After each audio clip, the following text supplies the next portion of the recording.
Welcome, BBCers, to episode number 165 of the Broken by Concept podcast, the number one solo queue, motivational and educational podcast. Curtis, revisiting some of our comments from our last episode about the three splits, something we probably expected. Did you read through the comments at all, Curtis? I saw some of them, but then I just wasn't in the mood to read others. So there's a lot of negativity going on. Yeah, I mean, it seemed like the general thing was people were really concerned about the three rank splits. Yeah. About biggest one is people time, people with families, progress going backwards. And I think it's really interesting what we're going to see in the next couple of years or the next year, because we need sort of the sample of the year, is how many games is it actually going to take to get to your rank? How many games is it realistic for a ranked player to expect for improving? I think we should be taking a lot more data points from our programs as well, of looking through, okay, the people that have had success, how many games are they playing? Give sort of people an idea of what it looks like. So what is a ranked player? If they want to expect results, what should they be looking at? Yeah, that's a really good question. Game. So there were some comments here. This one here from... Is this a YouTube comment? Yeah, it's a YouTube comment. This is from someone by the name of Moyusk. And he goes, young family and full-time job. I play 60 ranked games a year. Not enough to even get to the point where LP loss gain equalizes. Whether there are 1 split or 10 splits a year, it's not going to change how much I play, but it will limit the rank I can hit, which doesn't really matter as the number of games I'm playing will never be enough to support a meaningful climb anyway. Not bothered about losing preseason myself. He goes on to talk about preseason, and then he says, don't know how representative my perspective is or which group Riot should try to cater to. And frankly, don't mind what they do. I'll just adapt to whatever, just offering a data point. So I thought that was an interesting perspective there. So it's like, is that player just not going to be getting a rewarding experience from ranked? And is that okay? Sort of like, again, who is Riot sort of targeting here, which is sort of his question as well. So I also did as well. So he has a young family and full-time job here. I went actually, and now for my data points, I looked at someone in Soltu, who also has a young family and has gotten results through the program, and looking at how many games he was playing and stuff. So this is Nam. So just to talk about his journey here, just a comment here. He recently reached Emerald 4. And he says, just wanted to share my journey with Soltu so far. Ever since Season 8, I was stuck in Silver with multiple attempts to climb. I hit Gold Promise 2 or 3 times in one season, but I never succeeded, so my peak was Silver 1 before Soltu. On April 20th, 2023, I joined Soltu, and that's when everything skyrocketed. I hit Gold for the first time and peaked Gold 3 last split, and now Emerald 4 thus far. I'm a dad with 1 kid and another on the way. Just typically doing 1 block after my daughter goes to bed. Don't have the most time, but with the time I've had, has been highly concentrated. And I looked at his OPGG here. And so since he joined in April, so it's about 5 months, he's played 300 games. And so does that math add up? So you said 5 months. 5 months. Let's say there's 30, that's 300. Wait, so... He's played 300 games in 5 months. Right. And he's played 140 games this split. So what I'm saying, 5 months. Yeah. You type times 5 months by 30 days. So, you want to do the math for 1 3 block a day? Yeah. If you did 1 3 block a day, that's 450 games. Okay, so he wasn't even doing Not 1 even block close. a day. Yeah, no. Right. Yeah. So wow, when you do the numbers, that's actually a lot of games. Yeah. If you can do 1 block a day 5 days a week, that's a lot of games. It's a lot of games, isn't it? And how much time is a block, Curtis?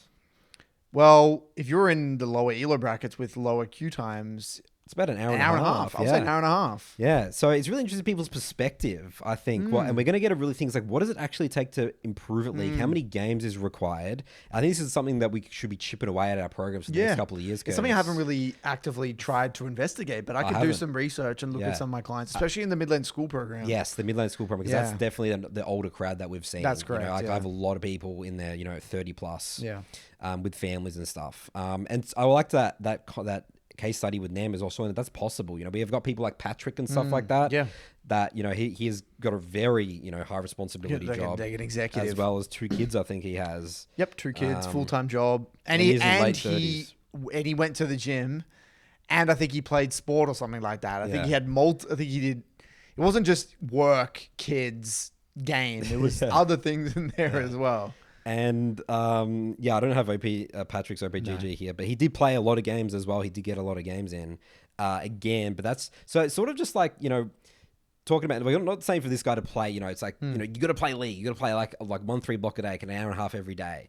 As we're seeing here, you don't even really need to do that to get meaningful results in the game. We're talking about the Emerald tier. Like, Emerald tier is pretty very good. That's very tough on the very solid. And that, I would still not even call that person a hardcore ranked player, So yeah, I think we're going to really change the definition of what a hardcore player is and maybe what a casual player. I think there's more gaps in between that. Right. Yeah. No, that's really good. It most definitely is on some sort of a spectrum there. Yeah. Well, I think expanding on that, I think, I think it's our duty to lay out what is reasonable to expect during one's journey, right? We should say, well, if you're getting, let's say, 100 games a split, right? Now splits are going to run for roughly 4 months or something? Yeah, 4 months, yeah. Right? And we say, okay, if you're getting 400 games over 4 months, you can expect, on average, in our programs, if you're coming to coaching every 3 weeks, this is roughly, if you're sticking to the process, roughly what you're looking at on average. Like, it would be cool to actually have this all statted out. Okay, but if you bump that to 200 games or 300 games, this is typically the shift in rank that we typically see. But we have had many, many, many clients over many years. This data would all be available, really. If we did the manpower on it, you could figure this out. And I think that's very important. Yeah. And just to demonstrate as well, just for you guys, like our programs, you don't just join our program and everyone's always going up. What would be, we could even expand on that saying, what happens if a split where this person mental booms on a champion and loses all that split? Like, how could you think about it for a whole year? Because these are realistic things that happens with our clients as well, right? So you could just really pull this out and really make this really advanced of all the things you could possibly expect. Because at the end of the day, you will waste split. Again, it's not a waste. You will have lots of learnings, but you're not going to climb in certain splits. It's just not always up from there, even if you get coaching in our programs. I think that tying back to the comment, that YouTube comment you were pulling up, was it from Mollusk or something? Yeah.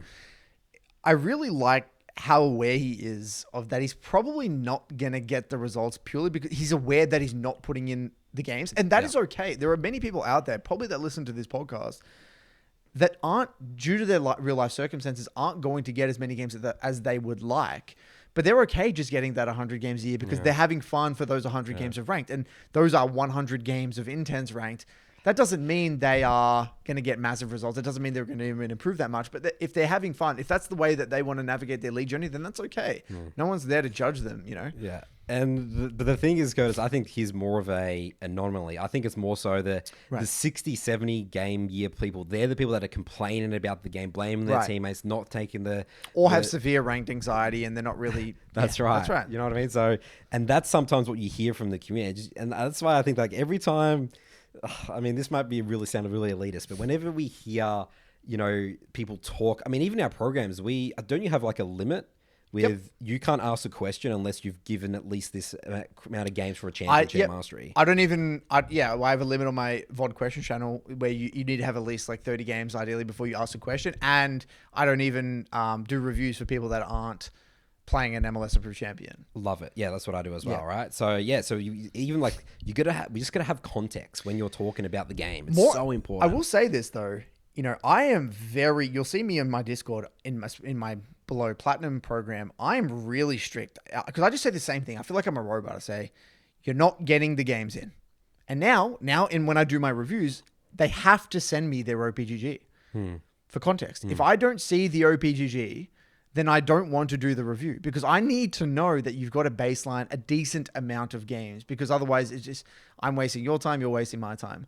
I will say though, the biggest killer, the number one biggest killer is either swapping champions all the time, swapping roles all the time, but more importantly, just not getting the games in. That's it. That is the biggest below platinum killer, not getting the games in. If you are able to play, and it sounds very basic, but if you're able to play an intense 3 block with maybe 1 or 2 champions over a multi-month period, the growth that you will experience, even if you don't even understand what's going on, would be exceptional. Yeah. Exceptional. And we've just done the numbers. If you do that for 5 months, that's 450 games. Imagine 450 games of intense league on 1 or 2 champions. It's like saying for the gym. Imagine if I went to the gym for an hour a day for 5 months, dude. You'll be yeah, man, you get a lot of results. Yeah. Or you get the noob gains at the start anyway. So here's another comment as well, Curtis, is I think 3 splits is fine as long as you don't lose too much progress with each reset. It's annoying to be set back entire divisions because you had some bad placement games. So again, it will be great to get this number next year when we see how many games is it to get to your same rank with a 50% win rate. I want to actually use myself as a case study here. You can't use yourself as a case study. Why is we're that? challenger players. Because we start so far below. No, but what I'm saying is that I had an atrocious start. That's true. Like as bad as you could possibly. Oh yeah, you do have an example. Yeah. Like so my OBG when I came back from China and I started my split 2, it was like a 30-something% win rate over like 30 games. It was like really bad. People would think the amount of people that would start a new account or jump accounts based off their start would be unbelievable. It was basically as bad as you could possibly get. And I think now, I'm bordering on, if I get my OBG up, I'm bordering probably like 70 games. Think about that in the context. 70 games. Yeah. Even my first 30 games were negative win rate or something. Yeah, you literally had like a 30% win rate, right? I had 30% win rate. I'm now sitting on about 80-ish games, right? Now I have made it a 57% win rate, but that's coming from like a 30% win over nearly the first half of those games. My point being is that I'm already back to 586 LP. And you're 900 for context last. Yeah, finished about 900-ish. So I'm nearly there, and that's over an incredibly small sample, around 80 games, with first half of them nearly being negative. Yeah. So I think that's an interesting, and I'm not saying that's representative of everyone's journey, but I do think that's very telling of the way the system works. I will say AJ, who's, the other guy, my program coach, he said his best split of ranked was the one that he had the worst start. I think over 40, he said he had over 40 games. He was like, it was unbelievable. It was like 10 wins, 40 losses or something absolutely ridiculous. Wow, and that was the season he finished challenger. Wow. On that same account. 750 LP challenger or whatever it was. Account. On that same account.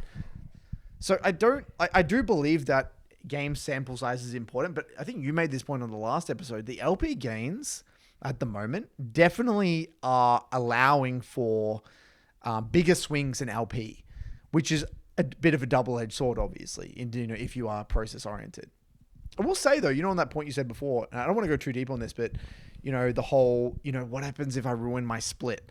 Well, isn't it kind of good that there's a bit of a reset then? Like, you could look at it 2 ways. It's like, if I just completely shit the bed and I have a bad process, I throw away my split. I was addicted to the game and I didn't do 3 blocks and I swapped my champ pool 24/7 and I did everything wrong. Isn't it kind of cool that you would have then an opportunity to reset? You don't have to wait till like the end of the year or some shit. Like you've now got a somewhat fresh start every 4 months. You can, again, I'm not saying this applies to everyone, but it's an interesting, depends what situation you're in, right? However you want to look at it. Here's another example of maybe another ways people can play the game. Like let's say people are really busy, maybe 8 months of the year and they have like that one split where they put in maybe 300 games, same as like NAM, right? And let's say 4 or 5 months, right? That's again less than 3 games a day, right?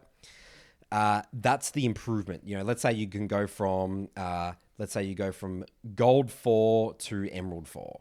Remember, your MMR on that account is now Emerald 4. You're never going back to gold ever again on that account, unless you play at a gold level. Yeah, play at a gold level for a long enough time. It will be very hard to get back down to gold. So you're not losing your progress. No. Don't worry, guys. You're not losing your progress at all. You might be looking to like a couple of divisions, like maybe you're Emerald 4 and now you're like Platinum 2 or 3, but you can easily bring that up. So, it's fine. Even if you play that one split a year, you're still going to be playing the same quality games and you have an opportunity. This is what I love about League is the matchmaking system's so good. I have the opportunity to jump in, play with players that are my skill level, and trying to improve at the game. That's beautiful. That is incredible in my eyes. And you're not going to randomly play in iron games. When people say these things, it sounds like they're thinking that they're platinum and suddenly they have to worry about iron games and bronze games. Like, no, that's not how the system works.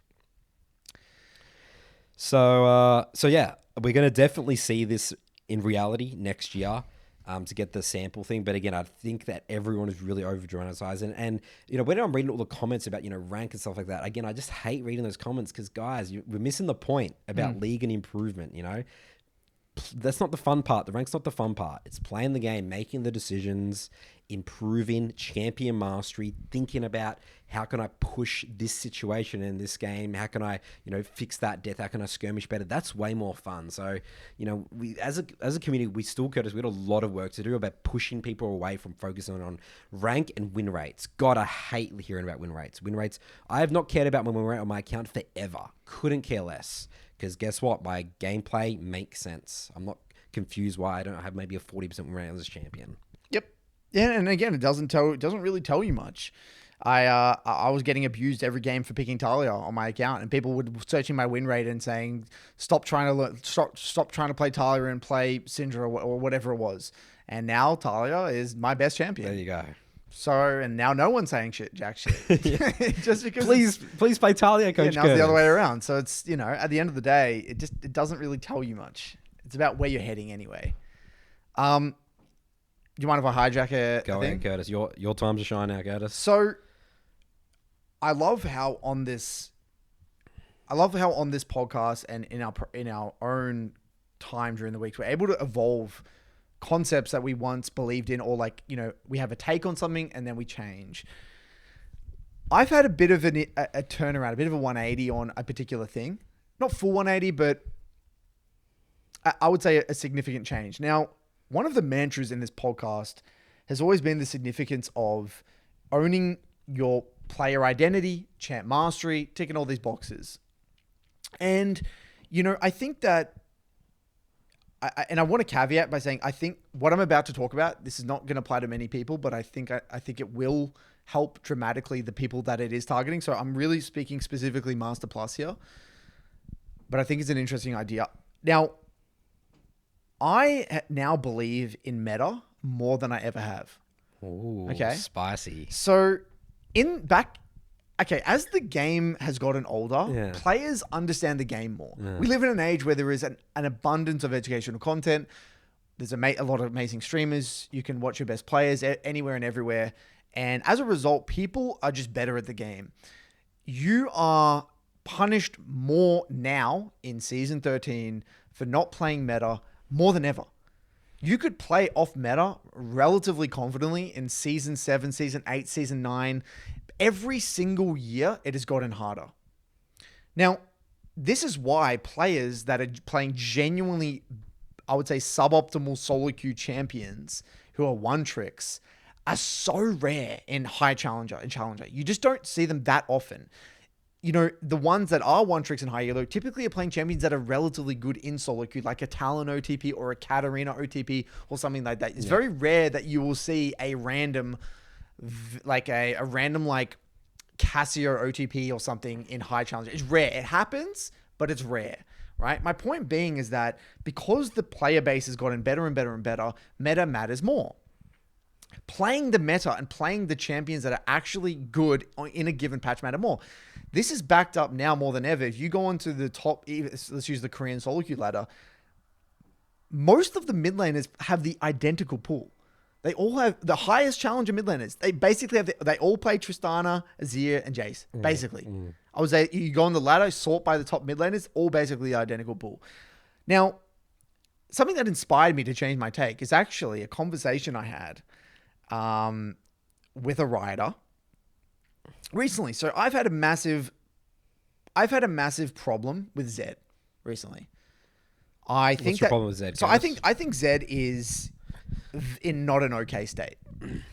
I think if the champion is played well and built correctly with Hydra and First Strike or Conqueror, it has little to no counterplay. I think it is up there with one of the most broken things. I'm going to say straight up broken things the game has had. It's so funny because when you said that, I have not experienced that at all. You It verse must be so rare. And I listed out specifically why this is the case, right? And the way Hydra covers all the weaknesses, limits counterplay, makes it non-interactive, very similar to that of Shiv LeBlanc, right? Shiv LeBlanc, right? Where once LeBlanc's complete Shiv, she becomes very non-interactive. You don't necessarily, there is nothing you can do. The same thing was even worse with Zed, because with Hydra, the lifesteal applies off the Hydra procs. And so your sustain is, you can't out sustain. You have no mana. Your wave clear is unbeatable. You get a shit ton of ability haste. So the W cooldown is incredibly low anyway. You don't lose prio to anyone. You don't lose any 1v1. And you can't be outshoved in the side lane. So all the champions that counter Zed, so there's two ways of countering Zed. You either play an early lane bully that tries to annihilate and set the Zed really far behind, like a Victor or a Nico. The tricky thing about that is that Zed is very easy to minimize on because you have non-committal poke ability, farm abilities with your Q and your W. You also have no mana. And you could also always build D-Shield and secondary resolve because you don't need mana flow or anything. So you can easily minimize hard matchups. Then the second thing is that the champions that bully early don't have high wave clear. So typically what happens is that as soon as Zed gets Hydra, they out wave clear, out shove, out sustain, and can never be beaten in the side lane and get infinite prio. Then the other way of beating Zed is that you have hard CC and you trying to threaten with hard CC. Well, the champions that have a lot of hard CC that traditionally have made Zed's life miserable are champs like Annie, right? Because then you would sit there with a stun in a team fight. Well, the problem now is that champs like Annie, they have terrible wave clear. Or Lissandra, they have pretty even if they can play wave clear, they go very quickly and they get shit on in the 1v1, right? So every counter to Zed is not a counter anymore. There's only two champions that can actually do somewhat okay into Zed. That's Akshan, if played well, and Tryndamere with Hydra. Yeah. So it sounds like you're really focusing on the lane phase here, though, right? And no, mid game's worse. Mid game's the worst part. I have these games in my head. You said that no one can match Zed in the side lane. What about a Scion or something like that, dude? You can't use a bruiser for it. So then you're putting your top lane. So then what's going to happen on the other side of the map? You're just assuming your top lane is going to be able to beat the other mid laner. Like you can't use an example of like a bruiser to deal with a split pushing mid laner. I mean, you can always just swap, right? Like. Yeah, but then in solo queue, that's so complicated. Yeah, sure, we can put the Fiora into the side lane versus the Zed, but then why does the Zed have to match the Fiora? How is Z99 going in solo queue? On Zed dominating. Where is he I don't know what he is right now, but he had to quote, someone actually asked this question, someone in my Discord, because he speaks English, he has the subtitles, people translate what he said. He said that he literally said basically, nothing beats Zed. The only thing that beats Zed is basically, OP flavor of the month champs like Shiv LeBlanc and stuff. He literally said that on his stream. It's interesting because again, I have not experienced this. This is new information. So what I'm saying is that this is a high ranked problem. Yeah. If you're a competent Zed who understands how to play the setup. Okay, my point being, long story short, I'm using this as an example. I sent my critiques about this specific thing, and I'm going to paraphrase. Essentially, response I got was something along the lines of like, and we covered this actually in our episode with Froxon. Remember with Froxon, we said they like an unbalanced game. Yeah. They like it that there are certain champions that cause problems in the game because that's what makes League fun. We don't want a balanced game. The response I got was something along the lines of that, where we do like having these villain champions in the game that people hate versing because it adds excitement into the game. And that just really didn't sit well with me. Really? And because like I get it. Yeah. Logically, I get it. Yeah. But then I'm like, okay, if we follow this reasoning, I'm not playing a balanced game. Right? We're not playing. That's the reality. The reality is that League is not a balanced game. Yeah. That's not the way it's designed to be. Yeah. There are always going to be things that are stronger and there are things that are going to be weaker. And so when we're playing in the highest levels of play, when everyone is very, very good at the game, by not playing what's the strongest, you're literally throwing away a massive advantage, a huge advantage, in fact. Now, this has led me to my point. I've got what I believe to be a model of what the most effective way to get Challenger is. I've got to succinct now. This is my theory, okay? You need to have, when you get to Master Tier, you need to, let's say you get to Master Tier with a champ or 3 or 4 champs, 3 champs, let's say. You're very good at these 3 champions. Okay, you're going to have a crack with these 3 or 4 champions. You're going to climb as far as you possibly can.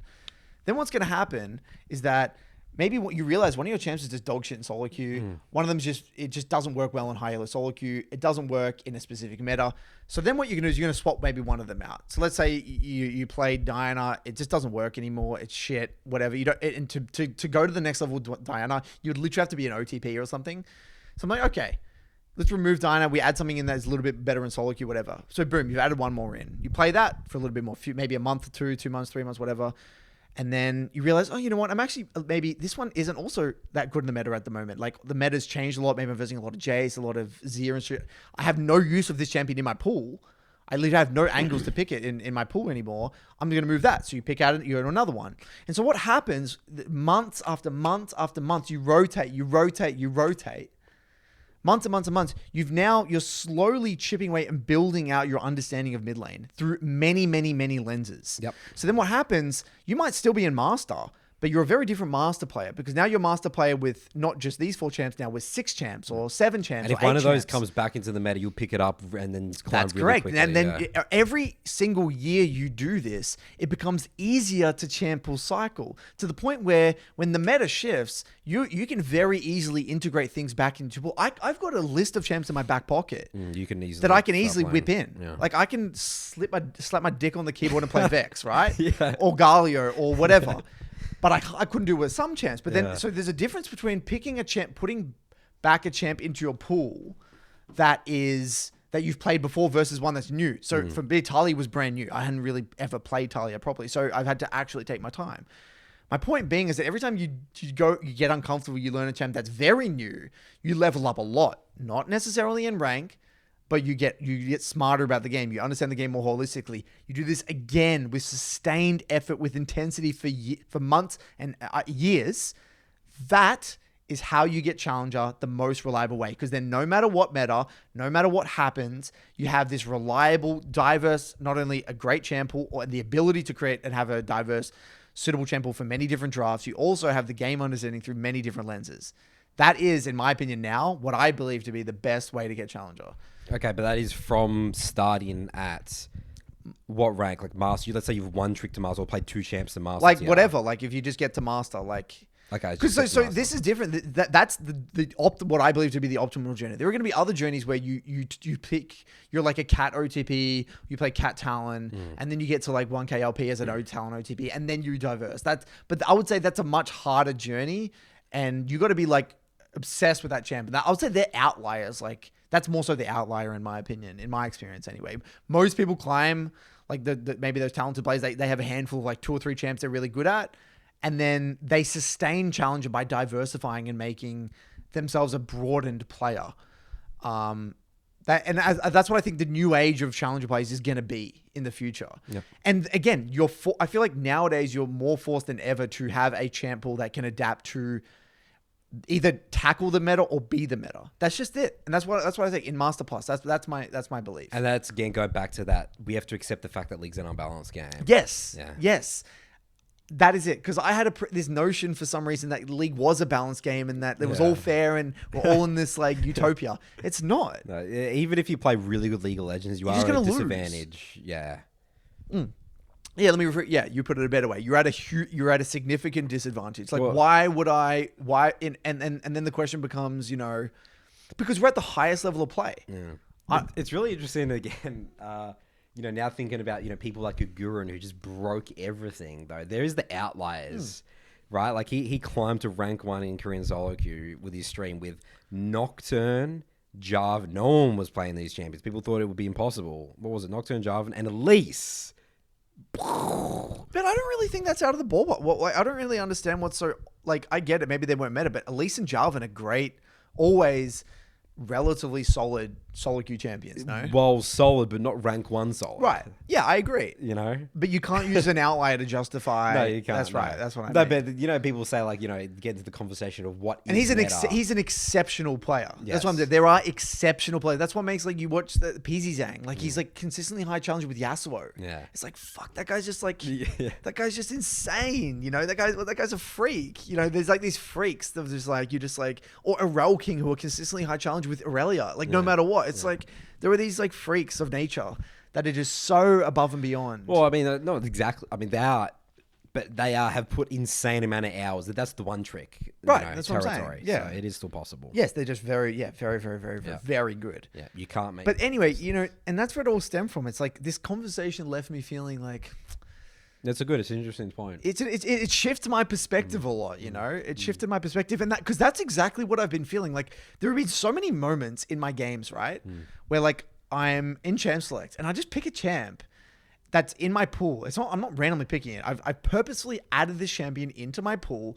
and having a well-rounded pool that allows me to adapt to many differing drafts, as being competent at a handful of champs that makes sense, just makes your climb in the high elo bracket so much more effective. It does. You just get wins. Yeah, it is important to emphasize this in the high elo brackets. Yes. But I don't know, like there is definitely an element to it in lower elo brackets for sure as well. Of course. It does, it does work. But the reason this same thing is not relevant for below master is that people are playing so suboptimally. It doesn't matter. And also as well, just doesn't matter. One tricking is the most time effective as well, right. So, Yes. that's the other thing you got to consider. Well, because the if you're a mastery class, gap, you're right. very hardcore in the game if you're like a master. Again, view it like this: with one tricking in below master, right, or like having a small champ pool, the champ mastery diff alone will help you so much, even if you're not as good at the game holistically. If you're better with knowing your limits, because everyone is making so many mistakes, if you have that competence individually on your champ, it just makes such a massive difference. But in Master Plus, everyone is usually pretty goddamn good at the game, so that champ mastery diff isn't as common. Yes, and there are levels to that, but but I don't know if this applies to jungle as much. Again, I'm speaking through a mid laner's perspective here, because mid lane counterpick and just mid lane champions, like you just have these games that are just unplayable, like where it's like, why am I playing Orianna into like a LeBlanc Jarvan or some shit? Like, what's the point? Like, what am I doing here? Like, what am I doing? What is my purpose? What is my purpose? Like, why am I playing the game on ultra hard mode already in an incredibly competitive environment? That's my point. Cupcake was really big on that for support as well. And I get it now. I understand that. Like, I actually do understand that. And I think the reason I didn't understand that is in the past, I think I was better than so many players that... Because now as the player base, I genuinely feel like every year, every 6 months, the player base is getting better. The player base is getting better, and it's getting better, and you're forced to adapt.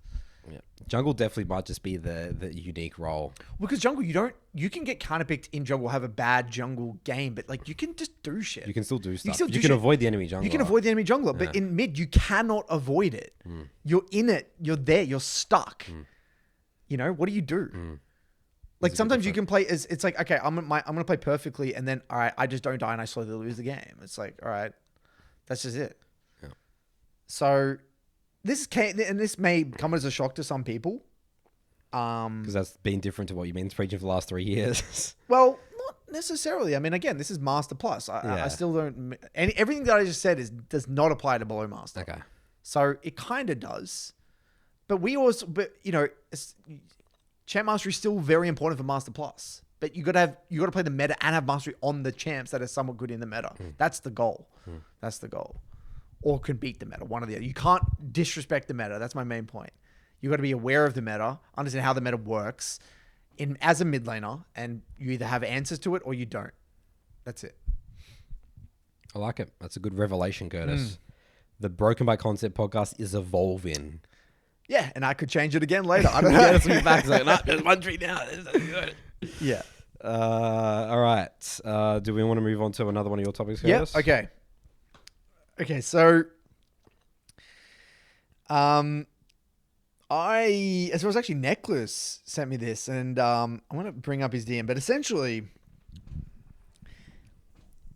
it's a lot sexier to be your rank because of stage 4 problems than just accepting your level of play. Like, I'm going to bring up the direct quote here from Necklace, because I think he said it very well in a much more articulate way than me. So some examples of stage 4 problems that people don't know. Go watch our BBC pyramid. That understands when we talk about stage 4, 3, 2, 1.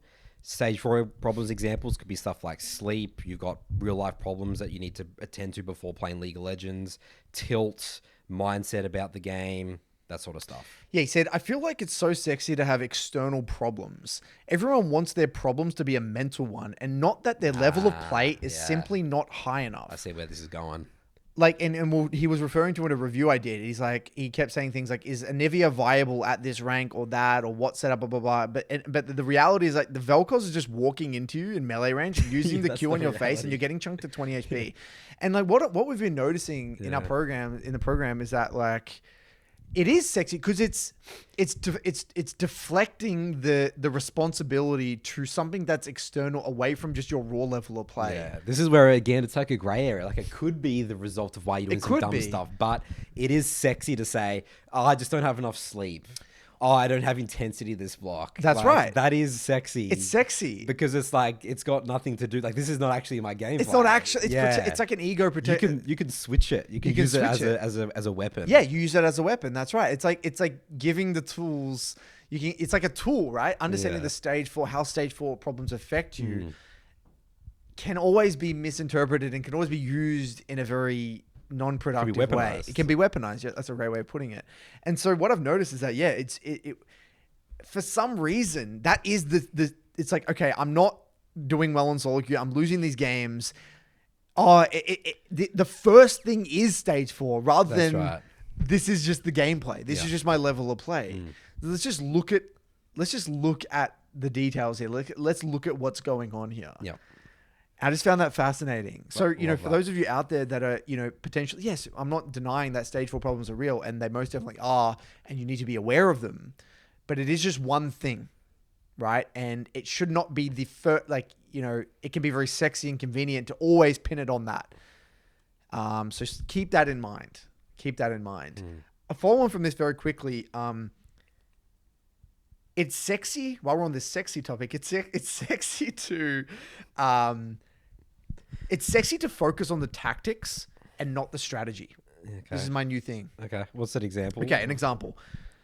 Right, we're in lane phase, and we love, we talk about getting into the details, right? We love getting into the details, and getting into the details is important, right? An example might be, oh yeah, I should have tethered that ability a little bit better. I could have held my ability there and then used my ability like that. I could have held the wave here. I could have actually reset there and done this. These are all very important details. These are tactics. This is a tactical discussion. Tactics without strategy is just idiotic. If we don't know what the tactics are trying to achieve at a high level, then we're never going to have consistency. Yeah, so a great example that I'm thinking there is like, we can trade on this wave or we can look for a solo kill, but the big picture is that my jungler's in base or he's diving bot, and it's not necessary to do that. That's an example. I would say for mid lane, it's like even like this. It's more, what am I trying to achieve in this lane? Okay. Like when I go, this is straight up when I come into a lane, right? I'm loading in. I see the mid jungle 2v2. I know, like pretty, like no, not like to the T, but I know relatively clearly. What does winning mean for me in this mid jungle 2v2? Does winning mean that I dominate and go up 20 CS and try and solo kill? Does winning mean that I just go even? Does winning mean I go down 5 CS? Is my objective in this mid jungle 2v2 to minimize and get to X item and then I can take over the lane later? Or is my goal, I have to abuse the levels 1 to 6 because later on if I don't, I'm going to be in trouble? What am I trying to achieve at a high level in this mid jungle 2v2? It always starts there. Before you talk about waves, before you think about trades, before you fucking buy your items, before you even, honestly, it all ties together, but it all starts with what am I trying to do? Okay? Now, it doesn't need to be crystal clear, but you need to have at least a rough idea of what you're trying to do. Because if you don't, when you're trying to review, it's just like mental diarrhea. Yeah. It's just useless. You lose your mind. You lose your mind because you don't know what you're trying to achieve. And I had this with a master Diana OTP Matt. We got into the review and we're getting into the details, and I'm like, dude, we got to stop. I said, what are you trying to do here? Like, what do you want to do? Like, do you want to like are you trying to get a solo queue early? Is that because that's the way matchup goes? Or you like, what the fuck are you trying to do, dude? And like, you can't answer that question. He's like, I've been getting into the details so much that I don't even know what I'm trying to achieve anymore. I'm so granular that I've lost sight of like what game I'm playing. And so again, the tactics are sexier than the strategy. It's interesting though, again, how different jungle is, because jungles get relatively easier to review because, you know, the execution is really obvious. Like, it's like, okay, it's either this is a bad play or a good play going for. I got to play this play correctly. If I don't, oh, that's really bad. And also, you just asked the question: was my time and my resource of time worth spending this area of the map? Was this actually my wing condition big picture? But you've still got to adapt. I find it's actually the opposite. People in jungle are always too on the extreme of like, oh, this is my wing. Like, I got to play for this lane, or they're gonna, you know, this guy's got priority here and stuff. Versus just okay, have that in the back of your mind. Just free flow, just clear your camps, and then adapt if they're heavy traded, and if not, just don't clear your camps. I think it's like really the opposite for the jungle a bit more. The more and more we talk, Nathan, I just think we're playing like your role and our our role. Two different games. Our roles are so different. They're very Our different. experiences are just so different. They The way are. we play the same game, but through such a differing lens. Very different. It's crazy. Every time we have a discussion, I'm like, fuck, man, what game are you playing, you know? Yeah. Well, when I play with a mid laner, I understand what they want. Right. But my specific decisions are just out of the realm of, you know. Yeah. what And the there's the way it's like we kind of like end up in the same destination in mid game, but the way we get there is so different. Yeah. So different. Because, dude, you gotta do your lane phase, but the enemy jungler might be pressuring bot. I gotta counter a dive there. I got so much shit to do here, dude. I got stuff to do. That's got nothing to do with my mid laner. But the other games, I just play through mid, and then we're on the same. We gotta be on the same page. Yeah, and then so that's my point anyway. So it's just another observation I've made. But then again, I do get players that just refuse to get into the details, right? It's like, well, here you stood outside the wave and you get hit by a Kali E, and now you're half HP. Now it's end of review or whatever. It's like they're not getting into the details, but you know, but that's a very common trend that I have noticed recently. All right, back to your topics. Handball, back to you. It's just interesting how much the league is just still a grey area, isn't it? I think that is, again, one of the things we need to continually push on this podcast is that we need to get away and reprogram our brains to not want the convenient, sexy, one-sentence formula. The closest thing we have to that is 3 blocks. Like 3 blocks is just these 2 fucking words that just, it's a number and a word, right? That just, it means so much and it does so much for you. It's like a 50%, right? The rest of your journey is it's unsexy, it's messy, it's dirty, it's confusing, it's contradictory. It's just hard. But that's life. That is actually life. Relationships, Relationship, your everything. job. Like, I was just listening to a podcast discussing the topic of arrogance and ego and being humble. Arrogance and being humble. We can't be overly humble and have no ego and not be arrogant, because then we wouldn't have the confidence to even take on anything worth fighting for. We wouldn't be able to face up to challenges. But we can't be arrogant and, you know, not humble, because then we're just going to be blindsided by things and blind to possibilities of new learning and all the other problems that come with being arrogant. But that's in league. You got to be, every game is the most important and the least important. You got to be intense, but not too intense. Can't be too attached to your rank. You got to have an idea of what you want to do, but willing to adapt. You got to enjoy that rank and love the rank, but you can't be too attached to the rank. You got to be emotionally invested into the game, but not too emotionally invested. These are just constant trends, constant ideas. Never ends. That is the game. It's just the League of Legends, the gray area game. If it was that easy, again, no one would play the game, and it's not like a Rubik's Cube, you know, where like people have solved it. You know what I mean? Like, you don't have to worry about all the emotional investment, all that sort of stuff, right? Like, you know, League's so complicated. That's why we love the game so much. That's right. All right, Curtis, I got a fun clip here this is from the recent LCS Championship Finals. I don't actually know where this was, somewhere in America. And this was a ownership chat with the owners of the LCS teams. So we don't really talk much about esports here, but I thought this was really interesting, this clip from the CEO of Team Liquid, which is one of the prestigious organizations in North America. Let's take a look at this clip here, Curtis, and let's talk about this. I'll just add one comment, which is, we're always looking at what games are currently being played by the younger generation. It was an interesting statistic. I was actually sitting down with the COO of Play Versus a couple weeks ago, and I was asking him, what is the highest played game in your esports club across all the high schools in North America? Guess what number one was? What do you reckon, Curtis? The number one esports. The number one game played in esports clubs across America. League of Legends, surely. Or is it Valorant? So League of Legends or Valorant, all right? Let's hear the answer, Curtis. No, Mario Kart. Which is kind of interesting. It's the most competitive title with the most traction. So, it just goes to show that, How interesting is that response? Wow. I think So what does that mean? So does that mean university clubs, is it? College clubs. Clubs, the most Again, these aren't just game, these are titled esports Right. college clubs, according to Steve here. Right. How interesting is that? What does that mean? What does that mean? What does that mean? So a couple of things. There's a couple of thoughts. Is League of Legends so niche and such a intimidating game because there's so much that goes into it? That you need to learn that it would never get mass let's say if you were to ask in the sports club, right? What is the most popular sport in your high school or whatever it is? Let's say in Australia, let's say it's our Australian football, right? Let's say in America, let's say in somewhere group it's just soccer. Let's keep it simple, soccer, right? Soccer's one of the biggest sports in the world, right? Like where does, and that's the Mario Kart apparently right now. Is League like badminton, like tennis?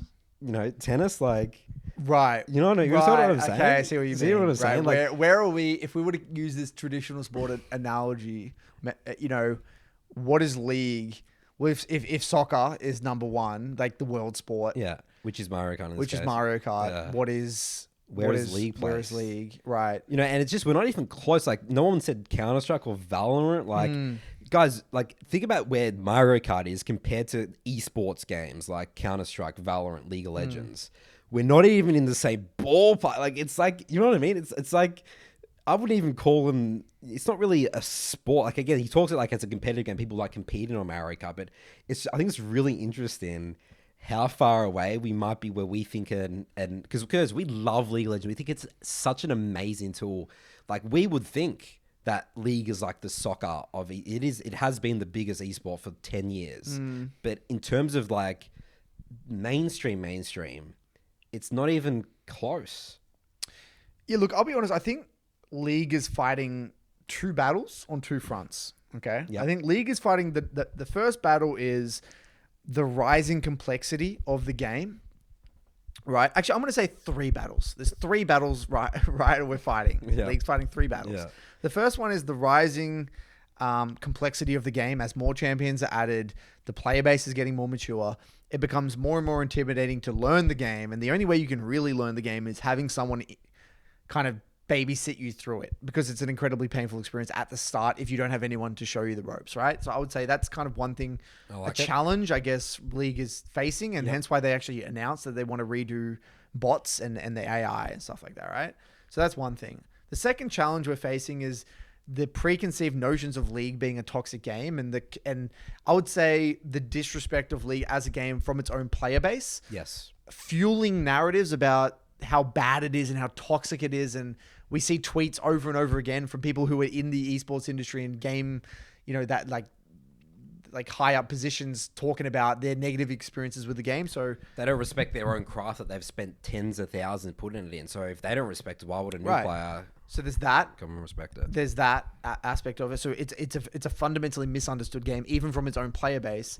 And then I think the biggest challenge that League is facing is actually not from within the gaming industry at all. It's actually from the outside world, which is that video games in general are just a waste of time, and they're a negative part of people's lives. People put video games in the same sentence as porn and alcohol, and drugs. Like that's unironically the way video games is most commonly. That's what it's most commonly associated with in the real world. Right? If it's not at those points, very close. It's close. Remember we talked about, I think it was one of the episodes a couple of weeks ago where we talked about League's not even at neutral yet. We have to just get neutral. It's like, that's like a cool thing. We're so negative. We're in the bottom. We're in a huge hole, right? We're not even up the positive of like a sport of like soccer or all that sort of stuff. Yeah. Yeah. I agree. So I think that's kind of like, they're like the multiple battles we're fighting. But the third one I think is the most important. Like, look, there's always going to be negative people in the player base that are going to just talk shit about the game. And I think as the game becomes more understood, look, it's always going to be there, but I think that it will probably lower over time, I'm assuming. Who knows though? The first one about in terms of the rising complexity of the game, I think that can be overcome with better quality educational content, better onboarding from newbies and stuff like that. I think that can be fixed. Yeah. The big one, because the thing about the new people saying the game's getting harder and harder to learn. How is it possible that 14-year-old Jimmy can suddenly be an esports player? They're up the next up and coming. How is it possible that some 16, 17-year-old can be better than a 25-year-old? Like the fact that exists in the esports world, it is weird. It means that there is, there's things you can learn the game relatively quickly. Yes, I would agree. But obviously, talent's an aspect of that as well. But the third one, in terms of fixing the stigma around video games, it's hard because it's something that is so abused by so many people, and League of Legends is lumped in with all of these other games that it's like I don't even know how to approach doing that. That's the problem. Is it's lumped in. It's lumped in, and how do you separate it? Like. We need, I'm thinking of another industry, let's say the food industry, like Michelin star restaurants or high quality, high rated restaurants are clearly separated from fast food. And just like a normal restaurant. Or a normal restaurant. Like there is something very tangible. Like we can look at a rating, like there's a rating site. It's like, this is a X rated restaurant. There's this one is a low rated and that's fast food. Like we have mechanisms or apps or whatever it might be to clearly differentiate between what's like a positive thing and what's a negative thing, like there is no kind of like rating system of video games and what the positives and negatives you're going to experience. They're all just video games. Right. And I think we don't even have you get the same experience no matter what game you play is the perception. That's correct. Yes. It's all a waste of time. It's an escape from reality. It's a dissociate from society. It's a, anonymity and toxicity and blah, blah, blah. It's all the same shit. Or just like this nerd community. Losers and basement dwellers and all that stuff. Right. And I think we reached a similar point to before, which was essentially, I think it has to come from the biggest people in the Tyler ones, the real role models that actually have broader influence in society at large, like maybe across all other games, who can represent gaming overall, who kind of lead by example and actually show how it can be used in a positive way. But we're so incredibly far from that. I mean, we've just demonstrated we're so far. We're not even on the same universe. And I might be the optimist here, but I want that answer to be League of Legends. I think it should be League of Legends, especially if it's an esports club. I want to try and see if we can get there. Again, that might take 10, 20 years, but I think League is just such an amazing game. Again, you're probably like, Nathan, I'm not going to listen to you, completely biased, but guys, it's awesome, dude. I think it's way better than Counter-Strike and Valorant. Fuck those games, right? Like, League's the best. Right. I mean, yeah, I think we got to do a better job at, we're going to try and do a better job of getting that point across. But yeah. Well, our first job, Curtis, is to get people to understand the players, even the pro players and the challenger players. They need to understand the game. They don't understand the game. They don't know how to talk about the game. They don't understand their skills that they've learned. Yes, that's right. When you look at many of these other industries, they're not confused as to why they're the best. You go into a Michelin star restaurant, they know exactly why they are that level. They know exactly the difference between something that's shit, something that's average, something that's great. They can clearly articulate the skills they've had to develop, what you would have to do to get that good. The culture's there. Everything's it's like very clear. But the problem is that there is a complete lack of clarity in our version of what a Michelin star player is, right? In rank wise, and that's just going to take time, and it's getting there. It is actually getting there because the players like Agurin exist, and I think Agurin has done so much for the community, showing the real League of Legends, what it actually is all about, and articulating it. I think Onzed does an exceptional job. He is actually that is I believe Onzed has some of the best educational content on YouTube for a mid laner, even if you don't play Zed. Yeah. Just that is the new age. There are these gems in the rough that show what League really is, and they are coming up there. Yeah, with the grand scheme of things, again, they're so small. Yeah, right, they're very, very minuscule, but we're getting there. I getting guess there slowly. I mean, they wouldn't have existed a while ago. The fact that they even exist now is great. Love it. So move on to Summer School. I'm not going to do a courtesy clip this week. Okay. Yeah. All right. Well, Curtis, the order of the podcast is Summoner School first anyway. Oh, okay. Come on, Curtis. How long have you been doing this podcast for again? Bloody hell. I'm an amateur. All right. Now, this is a Summoner School post that was posted 3 days ago by someone called Sexier, and this one had 160 upvotes. All right, this is a bit of a long one, so bear with me, everyone. My 13-year journey to Challenger. How to improve. Preface. This post has almost zero in-game tips. It is about the process of improvement. I started playing League of Legends when I was 9 years old in Season 1. I ended too low elo for Bronze that season. It took me 5 years of playing to hit Platinum. After I finally made it to Diamond, I stayed there for 4 years in a row. I tried out for my university's league team and was cut 3 years in a row. I've been chat restricted, lost ranked awards, and even banned. I've been demoted more times than I can count. I've single-handedly lost hundreds of won games. I have been inted and griefed. I've had AFKs. I've had loss streaks, and that lasted more than 20 games in a row. Today, after 13 years of playing, I hit Challenger. If you want to climb, here's my advice. There's only two things you can control when it comes to improvement. Those are accountability and intensity. League provides you a truly massive number of opportunities to place blame on anything besides yourself. If you want to become good at the game, you must reject these opportunities and insist on taking the blame for everything you can control. If you die 1v1, yeah, that champ is probably overtuned. He probably counterpicked you. Your jungler probably could have killed him, etc.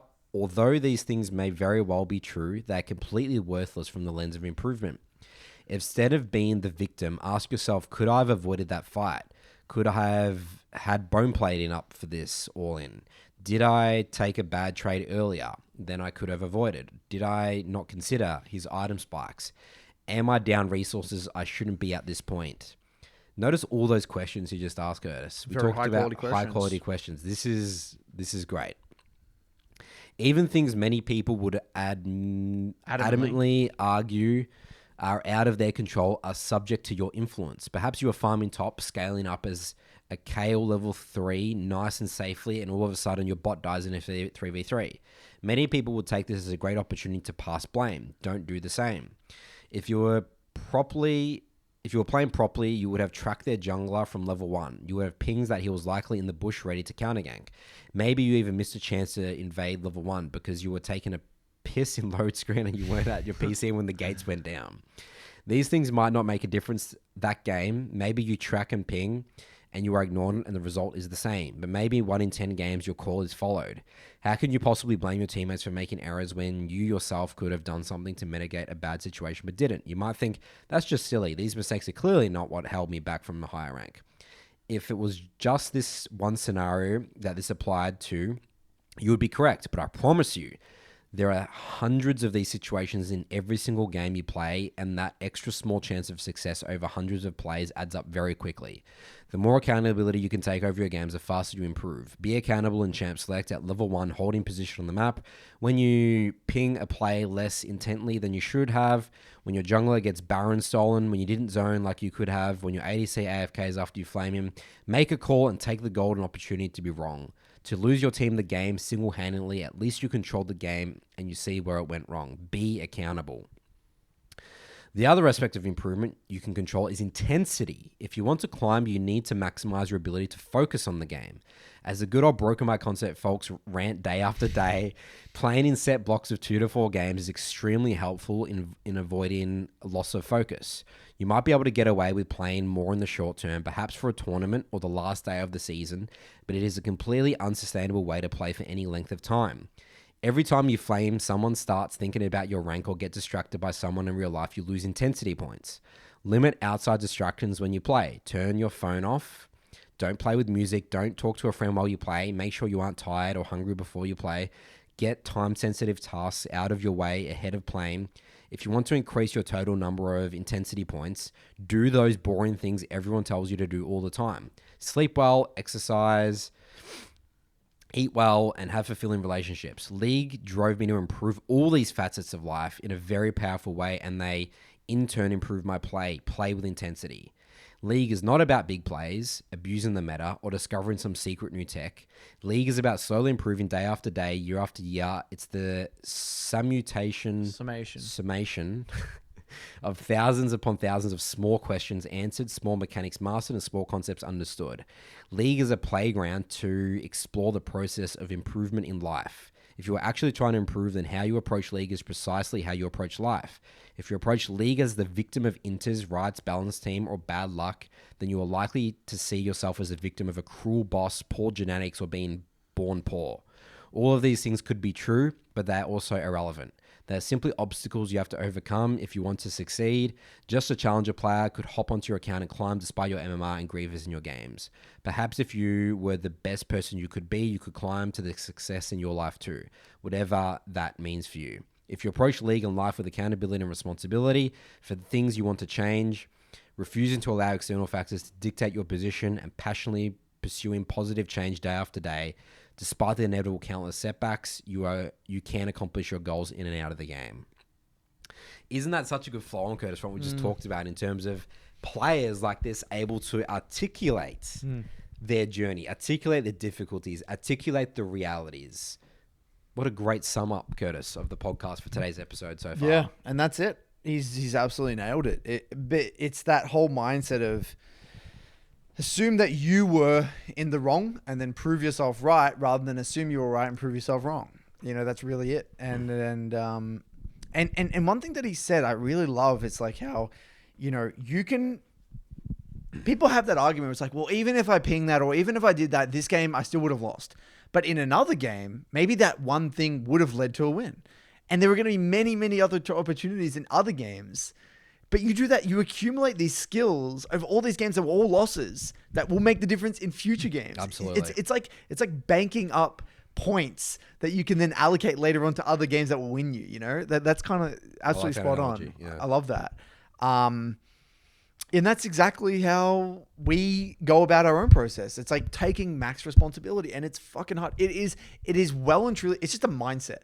It is a mindset, because once it clicks, like once you get that, you're unstoppable. You're actually unstoppable once you get that. The hardest bit is getting to that mindset. You need to get that mindset and then apply that mindset for a long period of time. Yes, that's right. How many League players, people watching this podcast probably know their friends that have played for 10 years and they're still sucking silver. The difference is that this guy here has asked high quality questions, directed attention, directed focus, busted his balls, lots of failures, lots of setbacks. He said he literally said he was toxic. He's been banned. He's been through it all. And this is just a great example of pursuing mastery in anything in life. Time. This is everything. Effort, accountability, intensity, asking questions. Point that towards a goal. The world's your oyster, Curtis. Yep. He summarized basically, you know, everything we try to get across here at the podcast. He's absolutely nailed it. It's an amazing post. And seeing these sorts of things is so, I think, so important for the community. If people actually take the time to read this and internalize like even one thing from this. But it's a mindset, and he's nailed it. He's absolutely nailed it. And congratulations on Challenger. I I'm just shocked that it only got 160 upvotes. That's just not enough for a Reddit like Summer School. Nathan, there's no drama here. That's why. People love drama. It's just boring. It's what boring. people have heard all the time. That's right. And they're just like, yay, cool. Take responsibility. Again, some bullshit dude is telling me to take responsibility and not complain about teammates and LP and MMR. But then Mr. Jimmy goes into his next game and then he's not doing anything. That's right. You know what I mean? So yeah, this is great. I think this is a really good wrap up for the main part of the podcast about talking about Agreed. The benefits of the game. And he's literally, what did he say? It's helped his relationship. What was it? It was League drove me to improve all these facets of life. Talking about sleeping well, eating well, exercise, have fulfilling relationships. Imagine saying that to, a parent of like, some 7-year-old. Like they'll be like, you can't be talking about League of Legends. You must be talking about like being like a college athlete or something like that. League is a fantastic game, guys. Don't take it for granted. Mailbag, Tom Curtis. Away we go. Welcome back for Nathan's Mailbag. Jingle, jingle, jingle song. Alrighty then. Our first question here comes from Carnage. The title of this email is Question for the BBC. What great context we get there, Curtis. My name is Carnage. He plays on the EUS server. Let me just he linked his OPG. Let me quickly look at his rank. He's gold 1 with a 60% win rate with 120 games. It's funny, I just said win rate there. We just talked about how we don't care about Your win rate at favorite all. stat. I hope you're doing well. Thank you for all your hard work for the community. I'm more of a recent listener of the BBC, but you literally changed the face of my gameplay. I have a couple of questions for you guys, which I've underlined, but I've given a bit of context in case it's needed. Absolutely, context is important. I've been playing this game since May 2022, less than a year and a half ago. Growing up, I didn't have much time for video games because I spent time studying and playing sports. But now that I'm in uni abroad, I have surprisingly more time to dedicate to other hobbies. I enjoy my time on LoL so much that I want to stream / make videos to share my passion and what I've learned with the community, but I feel like my rank isn't good enough. I've started taking rank seriously this year in Season 13 and got to Silver in Split 1, which was my goal for the year. It was long and tedious, but before Split 2, I found you guys, which basically propelled me forwards. In Split 1, it took me 300 games to get to Silver and another 400 games floundering, just trying to get to Gold. In Split 2, I got to Gold in 2 weeks of playing, about 70 games if I'm not wrong. I stopped fucking around, picked my 2 favorite champions, Lilia and Eve, and started banging out games, taking tilt breaks / doing blocks, recording VODs. As I write this, I'm 1 win away from Gold 2, and I'm still regularly hard carrying my games. I mean, given looking at his OPGG there, he's definitely on his way up. I wasn't even planning on getting Gold this year, but now Plat is literally so close I can taste it, and I want to make it so bad. I can't imagine how proud I'd be, a year of ranked under my belt and already Platinum. Since I'm turning 21, I feel like I'm already too old to have made the mechanical connections that allow me to really be high elo. A part of me truly believes I'll never make it past Masters just because I started out late. I'm trying to make up for that by watching a lot of VODs, listening to the BBC to nip any bad habits in the bud and form good habits that will keep me a consistent carry throughout my LoL career. According to you, it is truly unrealistic to aim for Master given my background, or could I aim higher if I wanted to? So that's his first question. Okay. You want to answer that, Curtis? So he's worried about his gaming background. He thinks he started too late. He's a late bloomer. Well, I don't see any reason why. Look, if you are putting a lot of time and effort into the game, there's no reason why you can't get Master, no matter what your background is. So that's a fact, right? No matter what if you stay this path with the process you're outlining, you're passionate about the game, you're having fun, you're having a crack, you will get Master eventually. Past Master, I don't really see why you couldn't. I mean, I think that it becomes obviously a massive challenge, but again, I don't really. Okay, the thing is that if you can get to Master tier, right? let's say you have the hands. You know, you're a normal dude. You know, and you have the hands to get master tier. With effort, I don't see why you couldn't get grandmaster. Right? I don't see why you couldn't get grandmaster. I don't know if everyone can get challenger. I don't think so. But I think that if you're really passionate and you put in the time, you could probably get grandmaster. Past that, it gets a little bit sketchy, but I don't know. I mean, I think that, you're probably... It's just something that me and Nathan aren't overly familiar with. We don't really work with many high-level players that recently played the game, right? So, yeah, I mean, maybe we'll find out eventually, and we'll definitely let the community know when we find that out. But I can't definitively say. I'm just spitballing here. I could be completely delusional on it, and you could easily get challenger. I don't know. Mm-hmm. I genuinely don't know how to answer that question. But most definitely master. Yeah. I think pursuing pro would be probably out of the cards. Yeah. As 21 in platinum and I've been playing for a year and a half. Definitely. Yeah, I agree with Curtis. I think there's no reason, and I think you would be a great case study. Like, keep it up. Like, I'm really curious to see your journey. You said you're a new listener. I mean, you've only recently been applying our principles, concepts. So, the sky's the limit. But again, don't think that just because you found it's not a secret success. No. You're still gonna have a lot of narratives, a lot of bad habits, and you just got to keep chipping away, as long as you're aware of them. League is not, we're not monks. Curtis and I are not monks. We've talked many times on the podcast before how we fall for, narratives. Curtis talked about his ranked, how delusional Curtis was reviewing his games. Yeah. Like a week or two ago, yeah.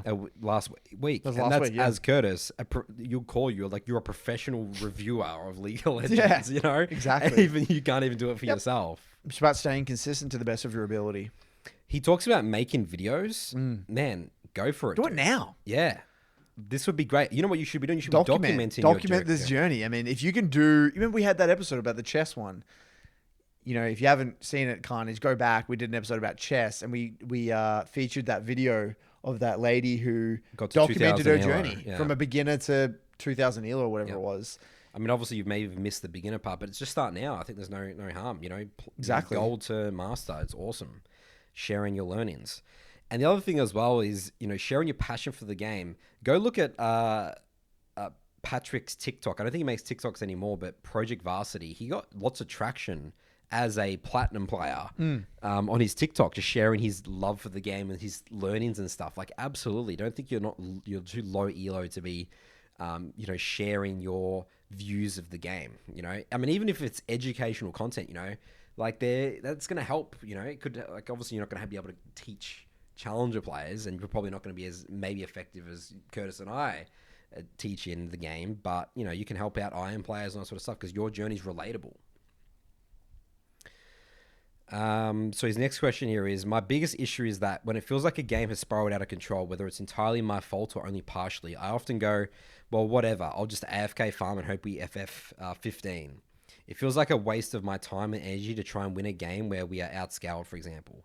It feels like my games are either hard carries because I out-macroed the enemy jungler, won early skirmishes, or hard loss because one thing went wrong and I didn't play perfectly, and then I just went to hide in my jungle until the game was forfeited. I want to know if there's any way you can explain what the mental state should be in games that are hard but not impossible to win. I think the most succinct way, I said this a few episodes ago, was make the enemy sweat. Make them earn their LP. Like, that simple idea. That's up to a lot of people in the Midland Academy. Just the simple idea that, all right, if you're going to take my LP, you can have it, but I'm going to make you earn it. Don't roll over and I'm not going to just roll over and give you my LP. I'm going to go down with the fight. Yeah, one of a saying that I have as well with that is, make the game as hard as possible for the enemy team to win. Again, the question of you winning the game is out. But if you have that mindset, more than often than not, you can actually win those games. Yep. You trick yourself. It's like, how can I make this game just because, so hard? As we all know when we're ahead, it's so easy to get complacent. That's right.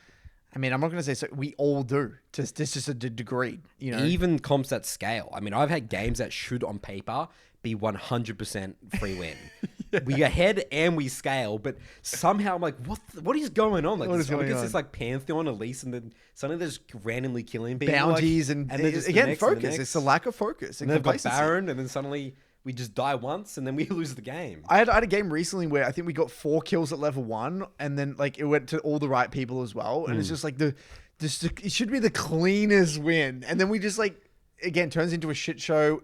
They die, give a bounty, and then boom, we're like now behind. Just like that. People will give up. Oh my God, the enemy Ezreal started with 2 kills. No, it doesn't mean shit a lot of the time. Complacency.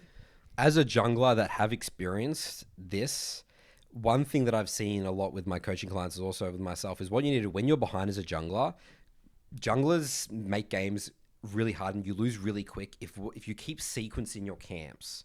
So if you stop sequencing your camps and then start making the game a little bit more chaotic, because again, you're probably missing lots of windows with wave pushes, your team having ults, and suddenly you're on Gromp and your bot lane's like, looking to fight. Like, and that's like at the 10, 11 minute mark where like, the game's looking, but you can come back in games from just a couple of one skirmishes. So my advice is don't autopilot thinking that I've just made a play on one side of the map, I have to recall and go the other side of the map. You can go the same side of the map out of base.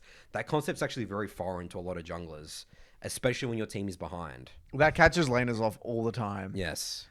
Like, I'm like bamboozled. I'm like, how the hell can they be here? The same side. The same side. They literally cleared to that side, and then they still come. They recalled, and they just gave me from that side. Yeah. Like, what the hell? And it's not even just that. Your subconscious, your autopilot is like, okay, they're going to be there. They're going to be on that side. Break the patterns. Yeah, I like you got to break patterns as a jungler. I like it.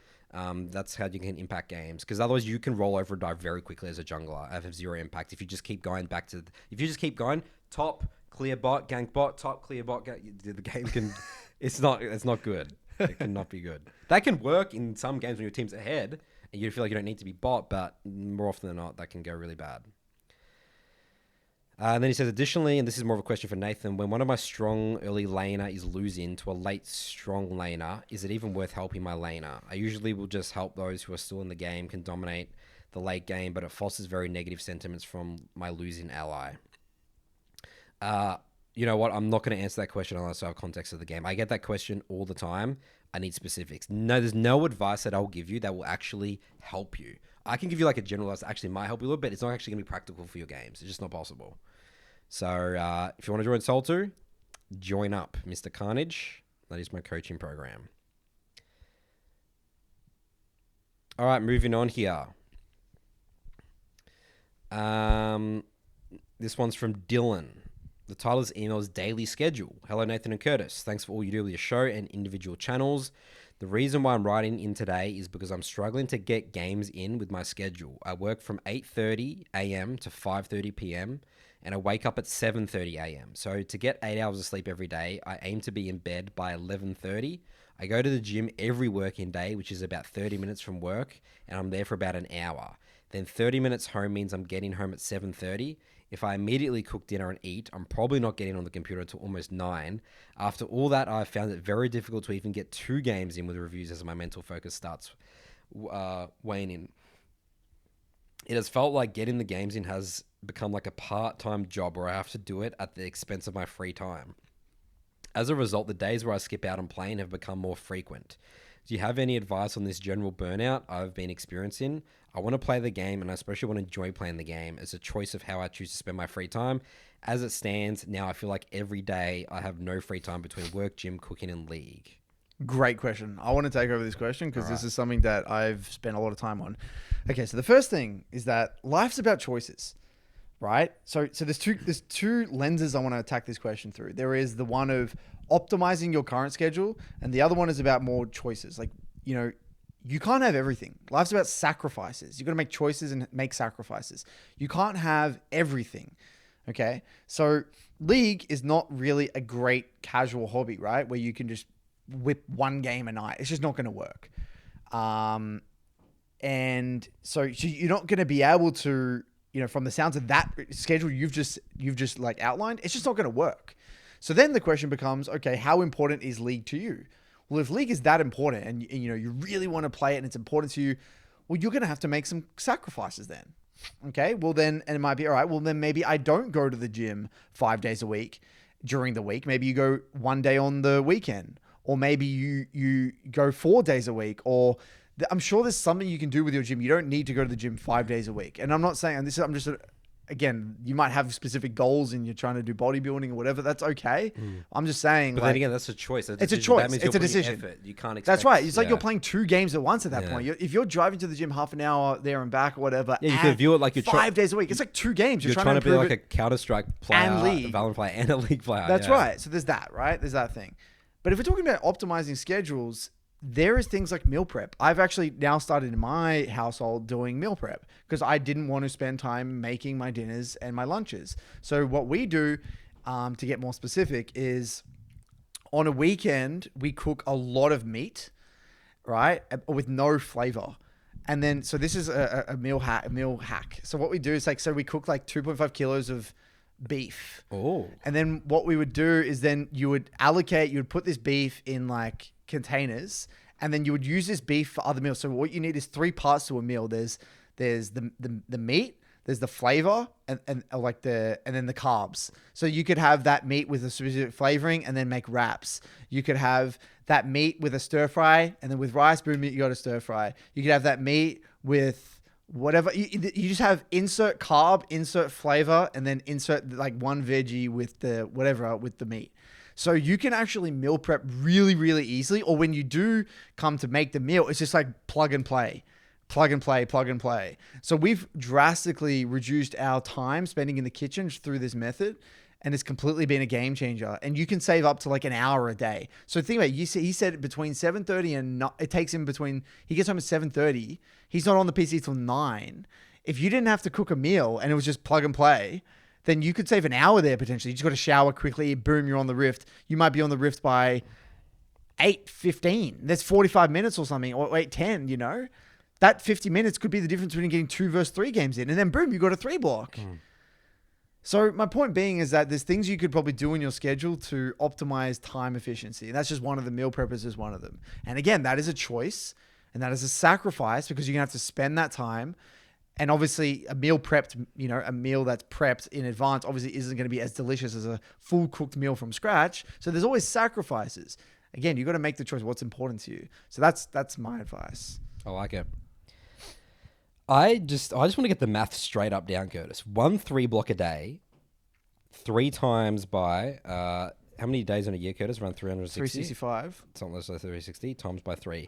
That is 1,080 games, Curtis. If you do 1 3 block a day, just to straight up get that fact out there. Okay.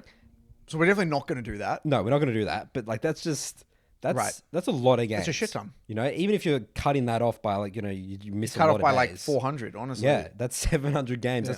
That's enough to be a really that's a hardcore ranked player, I would say, playing that. Yep. 1 3 block a day. Yep. Right? Just get that context out there. Yeah, I like the way you approach that, Curtis, about the angle. The only thing that I'm there is like, you'll say, oh, okay, well, that's great, Curtis. I'm meal prep and stuff, but I'm still tired after my whole day in gym. And again, Figure out a way. If you have to have a coffee at 3 p.m. yeah, to get you through. To get you through, yeah. Or you have to start having green tea in the afternoon or whatever it is, dude. Like, just figure it out. I mean, even then, like, I would love to get a case study of just show me 5 days a week of low intensity 3 blocks. I still think it will be fine. You still, as long as your brain is still functioning. Yeah. You know, I'm sure you can No, still have 100%. effort. It's a really good point. Playing on 80% intensity is better It's than fine. nothing. And then on the weekends, you can play with high intensity. Yep. So I'm just spitballing. There's a lot you need to think about. That's just plant some seeds in there, you know? Yeah. All right. Our last question here is, where was it? I had it here. I'm losing it. Oh, here we go.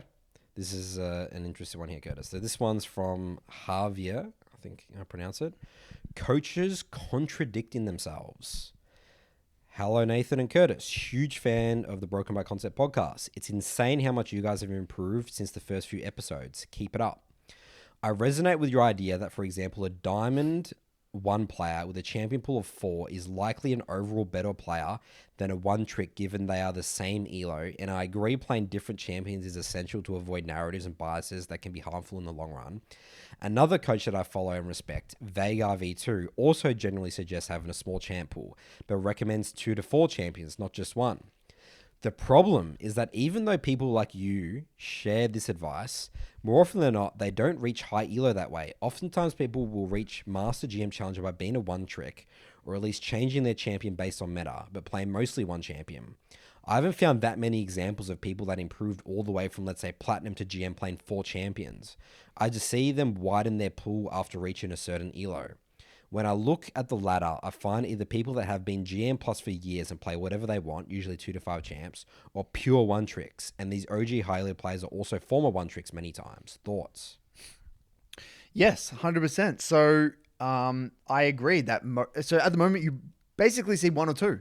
You're spot on. You either see one tricks, or you see people that can play like 5 champs, like us, like me. I play 5 champs in my pool, and I'd be considered like a classic, like high elo player, right?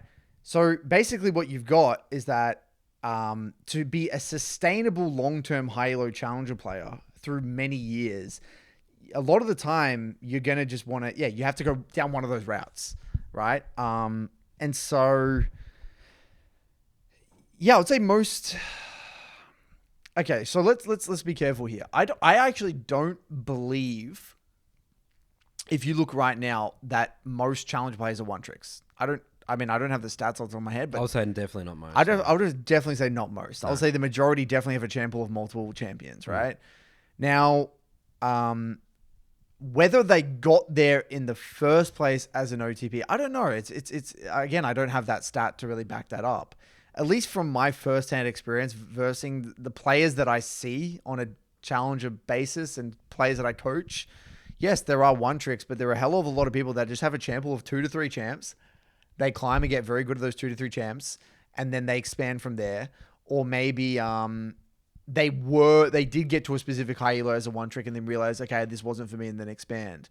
So I don't really know what the question is. I mean, is the question that there's not many people that get to high elo with a champ pool? That's right. Yes. That's basically the right. nonsense. That's the contradiction. Well, again, I can't comment until I see the stats because, from my experience, that's not really the case. I mean, what do you think? Again, I don't want to say something that I haven't got stats for.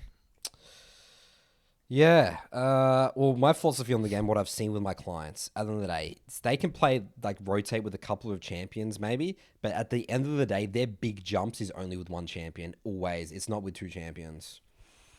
If they do big jumps, again, so we're talking about, like, say, Diamond 4 to Diamond 1, it's pretty much just going to be one champion where they get all that rank from. And then, again, maybe they'll switch out to another maybe meta champ or something like that. I mean, again, it's sort of just going to... It just so much changes for the person. Like, how many years have you been playing the game? How much muscle memory have you built versus, you're a newer player? Like, again, this is where, like, stuff like, recommended champ pool, it just really depends. It depends on how you want to do it. Okay, so and if you join, some people just literally cannot play one champion. Yeah, I think that it's very... There are so many things here at play. There are players who have a champ pool of, say, 3, but then what they do is that they play majority of a one champ through a particular rank. Like you said, let's say they play Rek'Sai, Elise, and then whatever. Let's say they play Rek'Sai, Elise, Sejuani, right? They might have got majority of their LP from Diamond 4 to Diamond 1 with Rek'Sai and only had 10% of their games with Elise and Sejuani. But then when they get to Diamond 1, they realize, okay, I don't want to do this anymore. And then they go from D1 to 300, maybe playing way more Elise. Do you know what I mean? So what does that mean? Does that mean they did climb with one champ or did they climb with 2 champs? Because they went through different phases. So I think it's very hard to say definitively how the majority of people go about their climb, even if what it looks like on the surface, they got their LP with one champ. It depends because they might have got their LP through certain periods of time. So I think the way you should frame it is that you can do it however you want. There are people that have done it. I've got people in my programs that have done it with one champ, people that have done it with 2, people that have done it with 3, and there are people that have done it with 4. I've literally seen all of it. I've seen all of it. So anything is viable. It's however you want to do it. I will say though that in let's say in Platinum and Emerald, let's say Emerald specifically. In Emerald, I wouldn't suggest ever having more than... I would say 3 is a lot in Emerald. 3 is a lot, yeah. I would prefer 2. Yeah. And in Diamond, I think 3 is a good amount. Again, you could have 2, you could have 1, but I would say 3 is a good amount. And then in Master Plus, I would suggest personally 4. And then GM Plus, you could even have 5. So that's my suggestion. Yeah, I like that. I mean, my coaching, my advice, what I spend my energy and effort to, I don't really think about this much, tier lists, champ pools. I just really just focus on the decision making and how can I maximize what I'm doing every day is thinking about, okay, this is my client. How can I maximize them playing this champion to get as best results possible? Well, I'm a bit of both. I'm actually a bit of both. I'll do both. Like I literally had a review today where I did an Annie review with a master tier client. And I said, all right, we covered like, all right, looked at the details, looked at the trading patterns, looked at like what they could have done in that game. And then I said after, like, why'd you play Annie this game? It's just shit or whatever it was. Like, you'll say that in a review. Yeah. I say that. I talk about that. I think it's important for a master player. Right. It's like, why are we playing the champion? Like in this game, like, do you know it's shit?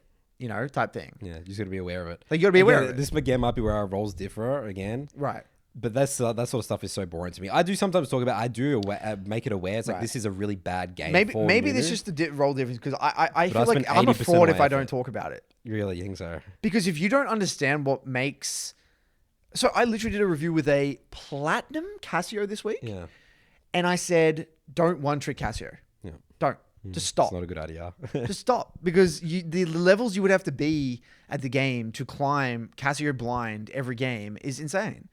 You're playing the game on incredible fucking extreme hard mode. I reviewed a game when I'm like, okay, we're playing Casio in this game. You're versing you're versing a Syndra and an Ezreal and a Zyra or something. And I'm like, oh no, it was Ori, Ezreal, Zyra in the game. And I'm like, dude, the micro you would have to have like that to get to win this game, you would have to have Master Plus micro in platinum to win. Like, we can do this if you want. I'm just making it clear to you. This is the skill set you would have to develop to climb as a one-trick Casio. And I just said, stop, dude. Don't do it. Like, you can one-trick Cat. You can one-trick Talon. You can one-trick certain specific champions. One-tricking any champion mid, you can't do that. Just don't. One-tricking a niche. Like, if you one-trick Vex, you're going to struggle. You one-trick Lissandra, you're going to struggle. You one-trick... any of these niche counterpick champs is just... It's just stupid. It's just straight up stupid.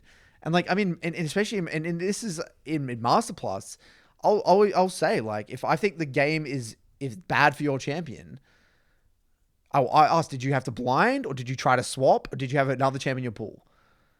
It's just a fact. I don't want to play, like I said, I use that example. Why the fuck are we playing Orianna into LeBlanc Rek'Sai? What's the point? That's it. So this is where the roles differ, in my opinion. Or maybe our coaching philosophies differ. Yeah. I feel like I am obligated. If you can't clearly articulate what makes a good game for your champion and a bad game, then you're going to struggle. It's very important. You have to have that knowledge. Yep. If you were to think about, Curtis, some junglers that you verse, right? You were talking about your mental block about Evelyn.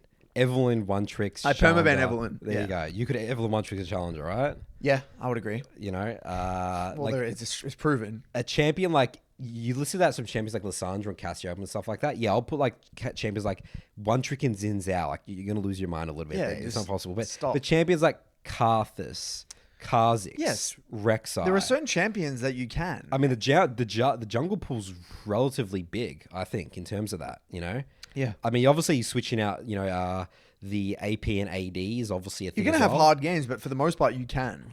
Again, I think jungle in general, like, again, like, you just don't interact. You don't have to interact. You don't have to worry about the counter pick as much. There's things you can do to minimize the damage of being a bad game. Like, especially with your Rek'Sai, like, no matter what game you're in, no matter how hard it is, there's always going to be an opportunity.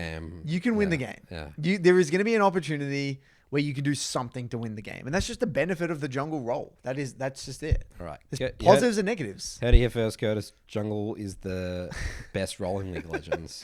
It's a great role. Join my jungle program. You can play any champ you want. Let's one trick it. Let's get into the details. I will say though, I agree that I think coaching jungle and teaching jungle as a role is easier than a lane. I think there's less variables, in my opinion. Yeah, I got a better role, and it's easier for me to teach. God, I mean, do you disagree? No, I 100% agree. Yeah, I can structure things. Yeah, you can structure things. What you can plan shit more. Yeah, good gank, bad gank, and the mechanical. Well, because there's less variables. Yeah. Because again, you go into a game, and obviously the jungle's part of I disagree. I don't think there's less variables. I think there's different variables. There's a lot in your mental stack as a jungler, dude. You got to think about Minuet. You think about tracking all, like, let's say the top jungle. You're going to know what all three I lanes agree. are doing at all times. I agree. Wave state, I'm not jungle saying you have to tracking, process. your camps, my camps, reset, goal. I'm not like, saying you have it's to process insane. less information. Yeah. I'm just saying the information is more solidified. Like, okay, there are going to be games where you're going to have to be really cognizant about lanes because they could fuck up your jungle, right? Yep. They can invade you or whatever. I get that, but my I Quarrel? guess no, my contention here is that Yeah. mid lane is more affected by jungle than jungle is affected by mid lane. So mid lane is affected more from other roles than jungle is affected by other roles. So what goes on in my lane and how much I can impact the game, I'm more impacted from other people than the jungle role. That's my take.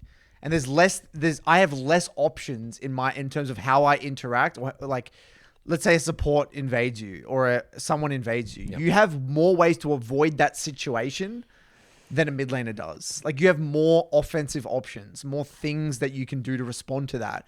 When a mid laner, it's like I either can contest or I can't. It's like, that's it. Like, a lot of the time. But that's not to say that influence over the game. No, I'm not saying- Every role, influence Yes, is separate from... That's right. That's I'm not saying important to influence know. over the game. I think mid lane has the same, if not more influence than a jungler. That's right. Overall. Overall. It's like throughout the entire game. Yes, and through the entirety of the game. But I'm saying in the early game, which is the majority of what we teach, is, in my opinion, a lot more... It's easier to teach structured. Yes, it's a lot more structured. Yes. But in mid lane, I would say you have way more impact over the mid to late game, for sure. Yeah.